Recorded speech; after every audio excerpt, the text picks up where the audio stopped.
Assalamualaikum warahmatullahi wabarakatuh. Bapak Ibu sekalian, bersama saya Ari Puji Astuti. Kali ini kita akan belajar tentang penilaian yang berorientasi pada Higher Order Thinking Skill atau biasa disebut dengan HOT.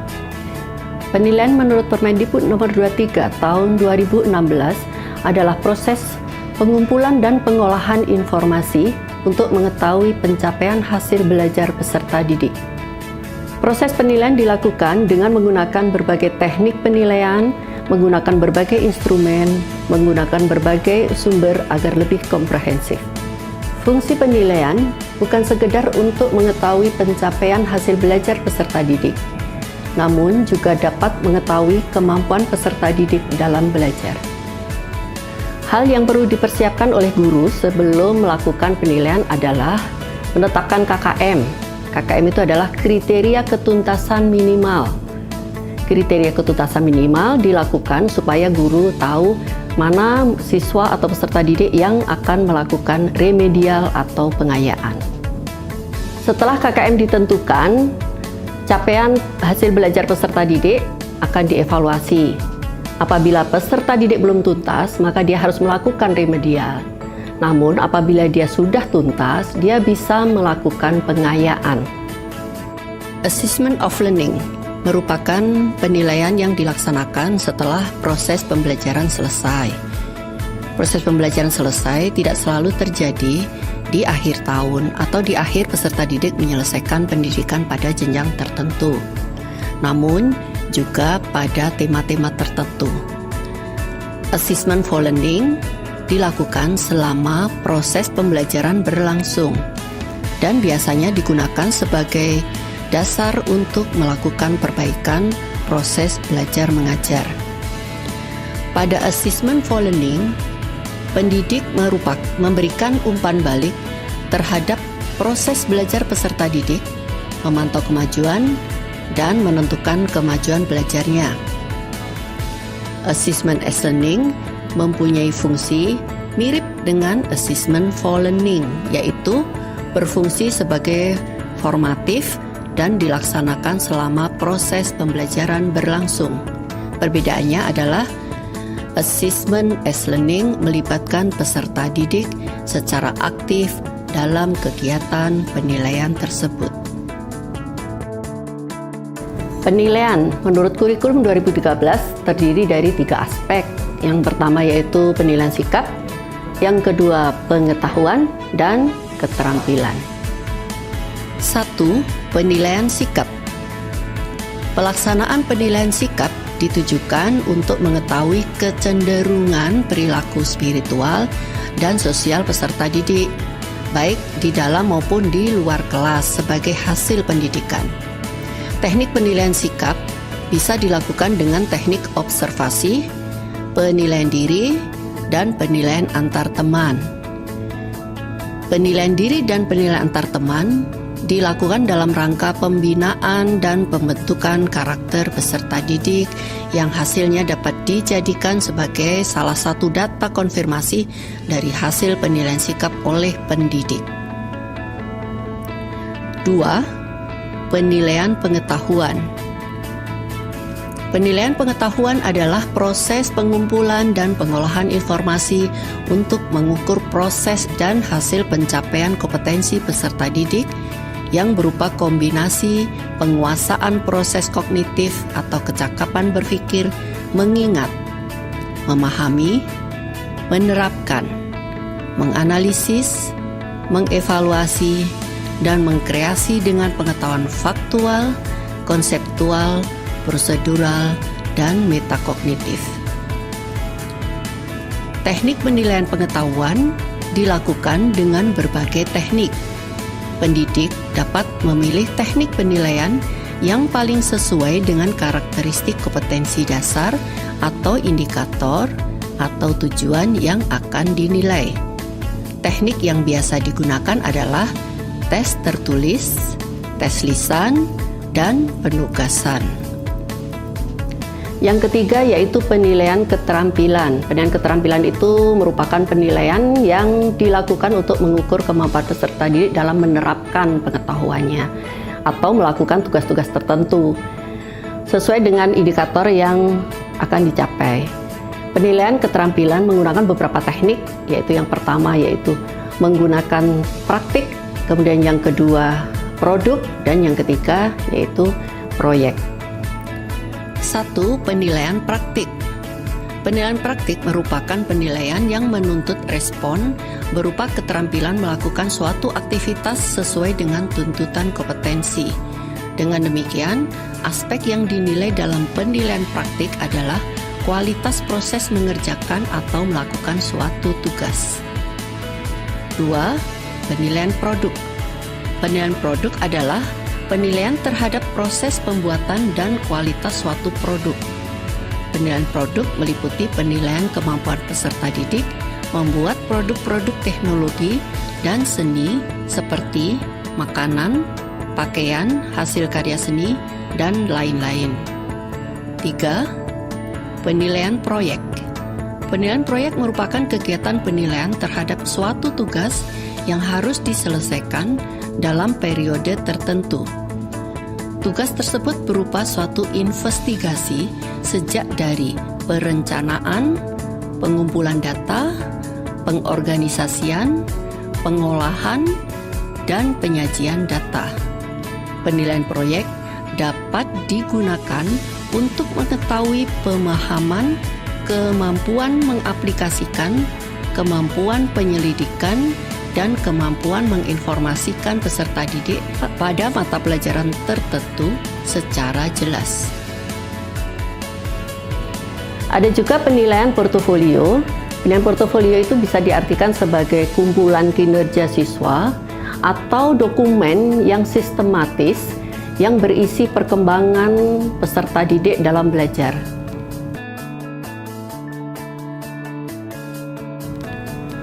Salah satu taksonomi proses berpikir yang diacu secara luas adalah taksonomi Bloom.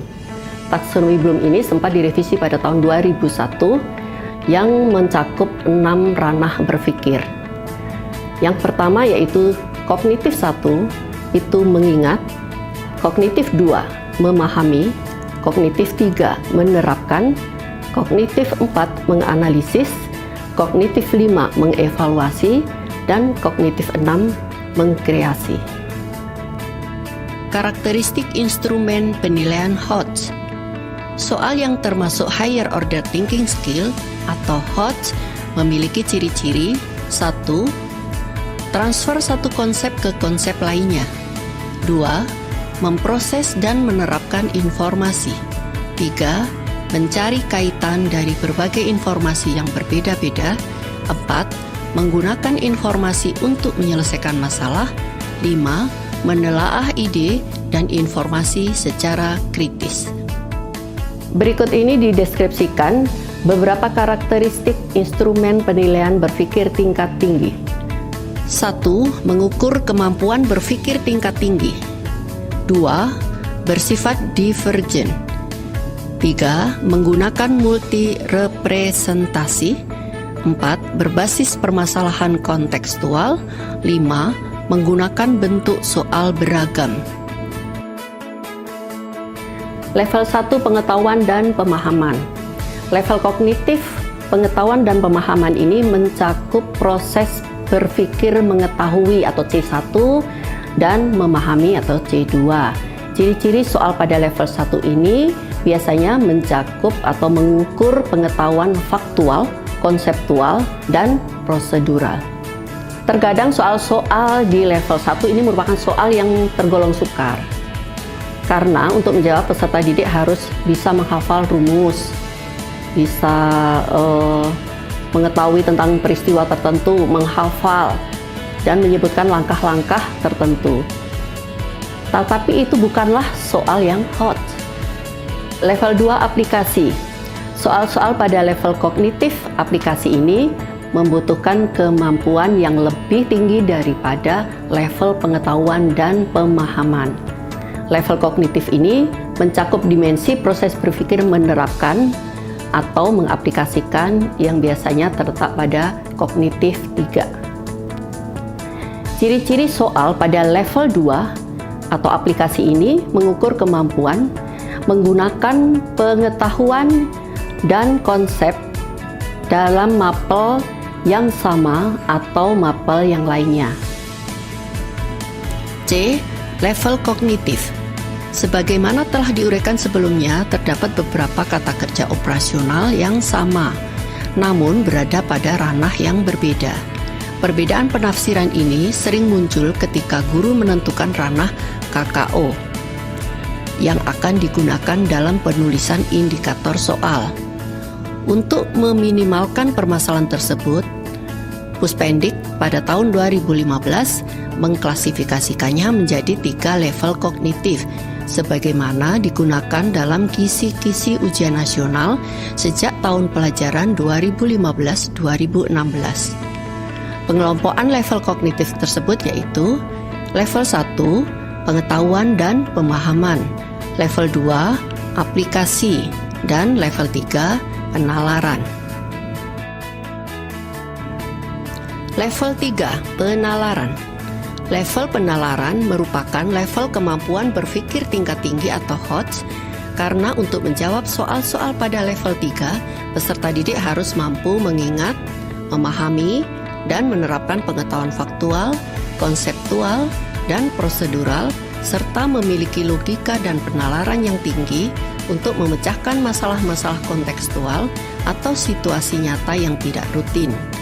Level penalaran mencakup dimensi proses berpikir menganalisis C4, mengevaluasi C5, dan mengkreasi C6. Yang lain adalah menerapkan pengetahuan faktual, konseptual, dan prosedural tertentu untuk menyelesaikan masalah kontekstual. Pada penyusunan soal HOTS, penulis soal dituntut untuk menentukan kompetensi yang hendak diukur dan merumuskan materi yang akan dijadikan soal atau pertanyaan. Pertanyaan tersebut disertai stimulasi yang tepat dalam konteks tertentu sesuai dengan kompetensi yang diharapkan. Berikut langkah-langkah penyusunan soal HOTS. 1. Menganalisis kompetensi dasar. Analisis kompetensi dasar diawali dengan menentukan KD yang terdapat pada Permendikbud nomor 37 tahun 2016. Selanjutnya, KD yang sudah ditentukan dianalisis berdasarkan tingkat kognitifnya. KD yang berada pada tingkat kognitif C4 atau menganalisis, C5 mengevaluasi, dan C6 mengkreasi dapat disusun soal HOTS. 2. Menyusun kisi-kisi soal. Kisi-kisi penyusunan soal digunakan guru untuk menyusun soal HOTS. Secara umum, kisi-kisi tersebut memandu guru dalam A. Memilih KD yang dapat dibuatkan soal HOTS. B. Menentukan lingkup materi dan materi yang terkait dengan KD yang akan diuji. C. Merumuskan indikator soal. D. Menentukan nomor soal. E. Menentukan level kognitif, dan F. Menentukan bentuk soal yang akan digunakan.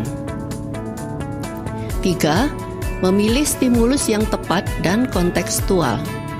Stimulus yang digunakan harus tepat, artinya mendorong peserta didik untuk mencermati soal. Stimulus yang tepat umumnya baru dan belum pernah dibaca oleh peserta didik. Stimulus kontekstual dimaksudkan stimulus yang sesuai dengan kenyataan dalam kehidupan sehari-hari, menarik dan mendorong peserta didik untuk membaca.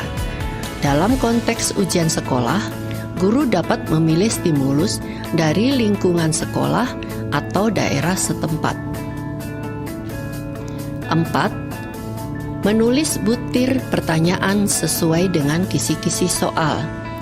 Butir-butir pertanyaan ditulis sesuai dengan kaidah penulisan soal HOTS.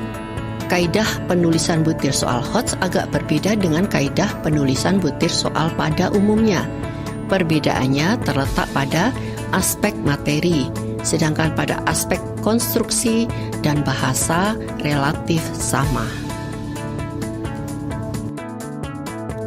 Yang kelima, membuat pedoman penskoran baik berupa rubrik maupun kunci jawaban.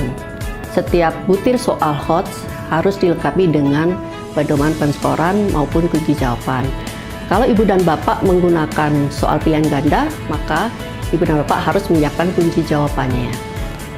Kalau ibu dan bapak membuat soal urean, maka harus dibuatkan pedoman penskoran. Demikianlah ibu dan bapak pembahasan kita kali ini tentang penilaian berorientasi pada higher order thinking skill. Untuk lebih memahami materi ini, silahkan membaca buku pegangan penilaian berorientasi pada keterampilan berpikir tingkat tinggi yang sudah disiapkan oleh Kemendikbud. Selamat belajar, selamat bekerja, semoga sukses. Wassalamualaikum warahmatullahi wabarakatuh.